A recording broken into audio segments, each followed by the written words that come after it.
ο Εθνικός απογοήτευσε τους οπαδούς του στο Ελληνικό, χάνοντας λίγο πριν τη λήξη μέσα από τα χέρια του μια σίγουρη νίκη απέναντι στην Καστοριά. Οι γηπεδούχοι πήραν νωρίς το προβάδισμα στο σκορ, όταν στη σέντρα του Ζαραδούκα στο 23ο λεπτό ο Καζάκης πήδησε πιο ψηλά από όλους και νίκησε με κεφαλιά το Σιαράβα. Ο Εθνικός δημιούργησε τις ευκαιρίες για να σιγουρέψει την νίκη του, όμως ο Ναλιτζής δεν τα κατάφερε λίγο αργότερα. Στο 76 έγινε η φάση που σημάδεψε το παιχνίδι.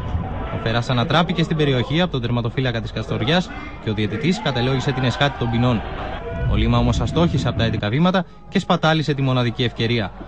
Και σαν να μην έφτανε αυτό, στο 86, από φάουλ του Χαλίμη η μπάλα χτύπησε στο Σικαλόπουλο και η Καστοριά, που μέχρι τότε δεν είχε φανεί επιθετικά, ισοφάρισε.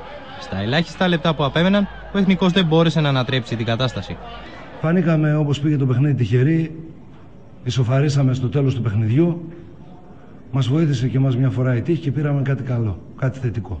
Για μένα το παιχνίδι ήξερα ότι έχει τελειώσει από τη στιγμή που δεν βάλαμε το πέναλτι.